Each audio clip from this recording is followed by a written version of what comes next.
everyone, and welcome to the Eventualists podcast, Real Stories, Eventual Experiences. I'm your co-host, Taylor Smith. And I'm your other co-host, Hannah Elston. Today, we are at MPI WEC for our first in-person podcast. I'm so excited. Yep. I have flown 14 hours from across the pond to be here. Your journey was much longer than mine. Yeah, just a tad. Just a little bit. But I also got a lot more sleep than you did. You did. So these things do weigh out. But Taylor, I'm so excited for us to be here in San Antonio together. I'm so excited too to do a live Eventualist podcast recording. I think is a dream for both of us, one that we will always fight to bring to life at conferences like MPI. And I'm very excited today because our podcast will come to life even more through MPI thanks to our incredible guest this afternoon. Miss Jessie States is here to join us. Thank you for having me today. Oh my goodness, thank you for joining us. And I know this is only part one of our conversation that we will continue in a future episode of Eventualists, but no better place to kickstart it than, right here at the pinnacle of education and events and experiential design at WEC. And that's really what we're here to talk to you about today, Jessie. I'm excited, but a little nervous. Oh, we are going to put you in the hot seat. You got us in the hot seat. I'll be in the hot seat tomorrow. Put you in the hot seat. Yeah. So, I'm just returning the favor today. Now, Jessie, this is a question that we ask every guest that comes on to our episode. Can you identify an experience or a time where you have considered yourself an eventualist? Are you an eventualist now? Tell us more. I think that probably early in my career I very much was. And I think that many of us who have continued to excel and just be in this space were at one time an eventualist. And I think that means that it's our job now to help to support and grow our next generation of eventualists, because we were all an eventualist at some point, and we had mentors and allies and supporters and promoters who all helped bring us up to where we are now. And certainly we're not at the end of our careers yet. So we have even additional promoters above us who are doing the same thing. But our role now is to really cultivate the next generation of eventualists. Yes, of eventualists. And that's what we're here to do. And MPI is really leading the charge in that. And there are so many organizations out there that you're really shaping the next generation. We're not hearing about the events industry in schools. And MPI is one of the organizations that's helping us find those eventualists and getting them into the industry. But one of the things that we're experiencing now is we see this next generation coming in, are shorter attention spans at events. It's an average of 8 seconds to capture Gen Z's attention, and they will swipe right past you or pick up their phone and look at something else. Social media is a big player in how we design and experience education now. So kind of considering Gen Z's attention, how do you think event organizers should adapt to the reality that audiences consume information differently now, and how is that shaping event education? That the short attention span is an interesting conversation, I think, to have, because it takes 8 seconds to capture that attention, or you lose it and you've pretty much lost it forever. But once you have the attention, how do you keep it? And I think that's also something that we should be addressing as an industry, because again, once you lose attention, you're on your phone, you're distracted, and you're not coming back. And so not only do we need to capture attention, as you mentioned, almost immediately, but then you have to think about, how do I continue to keep that attention for as long as it's necessary for whatever content or information or activation that we have.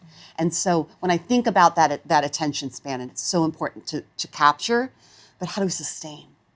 And sustain it in a sustainable way, so that it's not overtiring. It doesn't wear everyone out, and they have time to breathe afterwards and understand what they learn. But the truth is, you can't learn something in 8 seconds.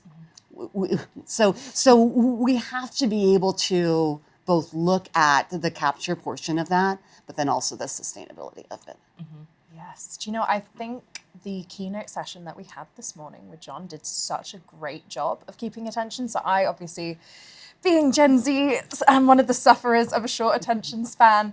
And so something that really keeps me involved normally is interactivity, right? So audience involvement, because I'm like, if you're going to randomly pick on me at any point, I need to be listening to something that you're going to say just to be safe, right? Yes. But what I loved about this morning with John was actually that he was changing up his presentation like every 5 minutes. 1 minute it was a trick, and then he was telling an emotional story, and then it was more of a joke, and like the music changed and all of these things. And there was so much happening at such a pace that I was able to keep up with it. And I can't remember the last time I stayed so engaged throughout an entire keynote. And I just think it's great testament to what, you know, you guys are doing and understanding at MPI that actually if we want to get messages across, this is the kind of content that we need to be including.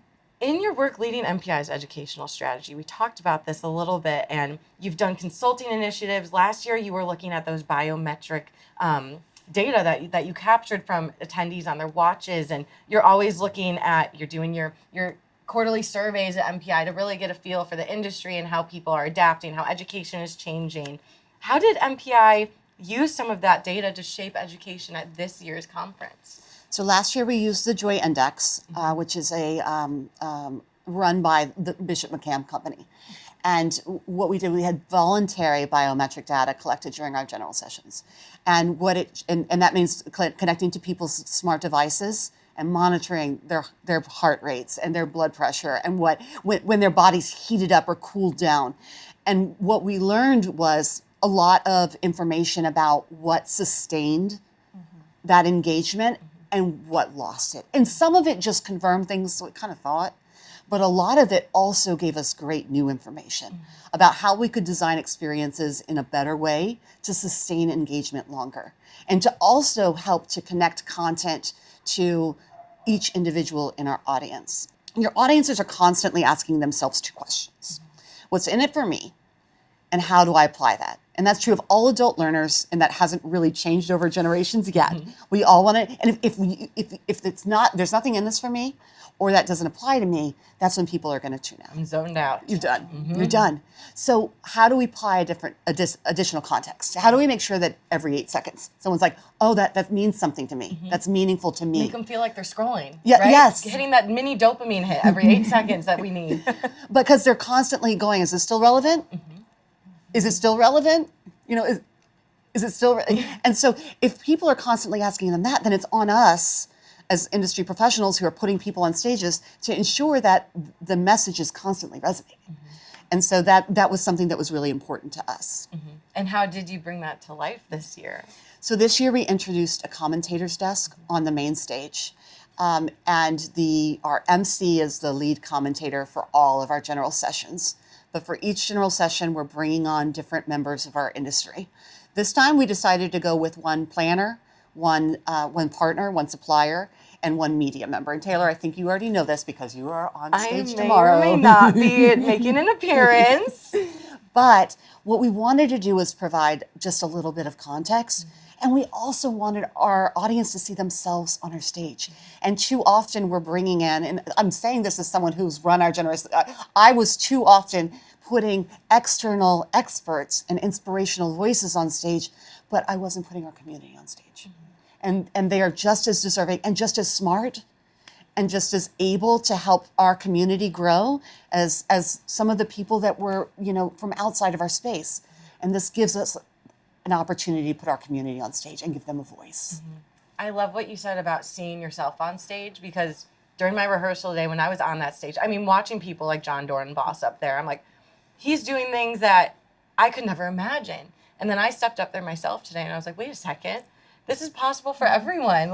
And you guys are making this possible. And I've never connected more to a conference than I am this time because I'm so involved in it and included in the discussion. So thank you for keeping us in mind. Not only are we balancing the planner, the supplier, the media member, but we also want to balance demographics. And it was a real puzzle to put together, because we want, different races, genders, different ages. You're not just looking at 3 categories. You're actually like, how do I put everybody on stage? And that is, it took me months. But you did it. You figured it out. Claps for Jessie. Yes, claps for Jessie. Yeah, no. Representation is so important, and you absolutely smashed it this year. So congratulations. Speaking of that, you have been leading MPI's educational strategy for a while now. So what are some of the, strategic or consulting initiatives and attendee behaviors that you are seeing, these sort of trends that are shaping the education program for you this year? I want to make sure that I give huge props to our education team because this year I accepted a new role at MPI called MPI Consulting, and I'm leading that business unit. And so our MPI Academy team really ran the majority of the education. They just tapped me on the shoulder and said, can you help with our general sessions? But I will say this, as we kind of look at how we design the experience itself, and what I can speak to is I worked with the teams in a consulting role to help at the early design process, is that it is so important to us to infuse our destination and our city into what we do. And so the first thing that we do before we design anything, before we design even our logos or our brand graphics for the event or any of the education, is we get together with our host cities and our host committees and we say, how can we really give people a sense of place and space? How do we say, like, why are we in San Antonio? We never want somebody to go like, why am I here? This could be anywhere. And so that's such an important piece, and that flows through everything that our teams designed. So if you look at the what the Academy did, what Lori Pugh and her team did, was they took the quatrefoil that is San Antonio, which is people, pride, promise, and Potential? potential. I was paying attention. But that's also our educational tracks. And that's also the different general sessions. And it's infused throughout. And you'll see that with all the different elements here, where you feel like you're in San Antonio, even when you're in the convention center. And that's really purposeful. I was talking to a planner who was on site earlier today, and she told me that she has never been to a conference where she actually got to get outside and experience the destination, and that MPI is pushing that on them. They're like, get out of the convention center. The convention center is beautiful. We love it here. But get out and go see the rest of the city. And I will say, like, down to the graphics that you guys designed and how it was very cool on stage today. It was in a fountain and the WC logo showed up, right? It really does encapsulate not just what our industry is about, but what the destination has to offer our industry. And so I love that MPI does that. I commend you guys, because there are so many conferences where I'm like, I've been in this ballroom all day. I didn't even get to see where I was, and I was on a flight forever, and I didn't even get out of this ballroom. So very grateful that I get to do that here. Were you able to go on any of the learning journeys? I did. Okay. Yes, I went to the Hard Rock Cafe, got on the barge, went down the river walk, straight to the cafe. It was gorgeous. But also we had tour guides the whole time telling us about the history of San Antonio, and it's such a gorgeous city. It has so much history within it. But like Taylor's saying, it's such a privilege to be able to be at work, but also step outside and experience a city for what it really is. And that's going to could be the most memorable moments that you have. It brings me back in 2019, our event was in Toronto. And the Raptors had just won the NBA championship. And their parade. The Spurs are this close. Well, this will be our third NBA championship city if they win. So. Oh my goodness. 3 in a row. MPI's good luck. That's right. So if you want an NBA championship, please reach out. No, but the parade went right down through our event right next to the convention center. Oh, wow. It was 2 million people walking by our event. And we were all like, oh no, people are going to leave. They're not going to come to our education sessions. And I was like, they shouldn't. They should go to the parade. It's one of the biggest events that's happening in the city right now. They should go out and experience that while they're here. And I think that's really resonated and continued now. And now we're doing it more mindfully and intentionally, because we're not always going to have a huge parade outside of our front door. But those are the moments that people remember. Those are the moments that matter, is those shared experiences with that excitement and that and being in the city. What do you think are some of the biggest mistakes that planners make when they are planning events like this, or planning education, or just, organizing and doing what they do? With event education specifically. Thank you. Yes. I'm not going to talk about our logistical teams. No, it's okay. No, I think that no, it's not listening. It's just making sure that you know who's coming and what they want. And not only what they want, but also what they need. Because sometimes those are two different things, and often they're not the same thing. So for example, maybe between what people want and what they like too. We have to know what they want, what they like, and what they need. What people want and what they like are two different things too. I would like to have a delicious cookie today. But I would also like or want to lose a little weight, right? So how do we take these dichotomous ideas of what people want and like and really reframe that? And if we can resolve those challenges and find the mix between the two and give people that, I think that that's a powerful place to be. Gosh, there's so much power there in what you said, and something I actually learned in my learning journey today was also about how our audience is now uniquely 4 generations we're spanning. We have baby boomers, Gen X, millennials, and Gen Z all in one room. And I know we've spoken about attention span, but you're factoring in all of these elements about what someone needs and wants and all of this. How do you also cater to each generation in doing that? You have to involve them in the planning process. We talk about this a lot, I think, and we just did some research with ASAE around neuroinclusion. And one of the big things that came out of it was nothing about us without us. Nothing about us without us. And that is really saying, like, you should include everyone in these conversations. If we're designing education, we shouldn't just be a bunch of Gen Xers designing education for Gen Z. Gen Z, we can't be designing education for those who are, boomers or, so nothing about us without us. Bring everybody to the table and make sure that you're including everyone in the conversations and then design the experiences that are meaningful and matter. I need that statement framed. Make Not it a about us, sticker. without us. Yeah. Yes, Make it a another sticker. Because in our first episode, I'm sure you might remember, I said, one of the reasons we wanted to create this podcast is because it's time to stop talking about Gen Z and start hearing from them, not about us without us. That is absolutely brilliant. It's like what Eventualists are all about, almost. Yeah, exactly. Jessie, you run with what we stand for. Thank you.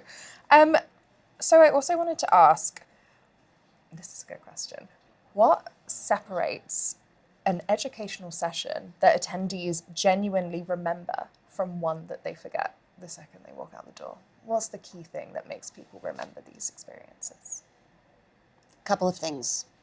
In the space, you have to give people enough time to reflect and think about how what they're learning or what they have learned or what they want to learn can then apply to who they are and what they do. Both of those things. They'll remember those things. And then you have to make sure that they have ample ways in which to apply that to what they do. And not just in a long-term way, but also in kind of a, like short-term, give them easy, quick things that they could do tomorrow. Right? What's one thing that you could change tomorrow? And then maybe 2-3 months from now, where do you want to be and what do you want to do? And what additional things can you do then? And then when you think about a year from now, and you think about where you want to be, what are some of those additional things you could have been doing that's going to get you there? And I think that giving people those easy first wins is inspiring for them and empowering. And they're like, oh, I did this. I could certainly do more. And then it goes from there. I mean, you said it, those easy first wins. And that kind of takes us to our last question for today, which won't be the last question, because as you know, I have so many more for you. So we will be having you back for part 2. But for event planners listening right now, for anyone in our industry listening right now, what is one change they can make immediately or tomorrow to improve their educational programming, or as an attendee, how they take that education in? I think that as we look at little changes that we can make, it can be easy, small things.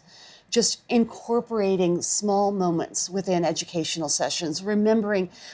We created a couple of years ago, we created this kind of speaker guide for our speakers, because in the association space, a lot of your speakers are your subject matter experts. They're not necessarily adult learning experts. They're not learning design experts. So we wanted to give them the ways in which they could infuse small meditation moments or reflection moments or small moments where they were able to incorporate different things that would help people remember better. And some of those were really easy. They were like, ask people to draw a picture with their left hand. Doing something that was slightly different. What you just learned, like do a pictorial, but do it with the left instead of the right. And that activates a different part of the brain. Or write a haiku about what you just learned. And just kind of like putting some of these like intentional design elements into their sessions could help people remember things better, because it wasn't just activating one portion of their brain, they were activating like multiple parts of their brain, and that enhances the memory of what they were learning. Many micro moments. Yes, micro moments, a lot of them. A lot of mini micro moments. Yes. Okay, that is my takeaway. I'm going to put some micro moments in my day today to make sure that everything I attend after this sticks with me forever. I'm going to write a haiku about this podcast when I get out. As we should. When you post it as a haiku. Absolutely. On your LinkedIn, just a little haiku. But Jessie, thank you for joining us today. As we said, this was just the beginning of our conversation here on the Eventualists podcast. And signing off, I'm your co-host, Taylor Smith. And Hannah Elston. Thank you all for listening. This is great. Thank you so much. Thank you. Jessie. Thank you.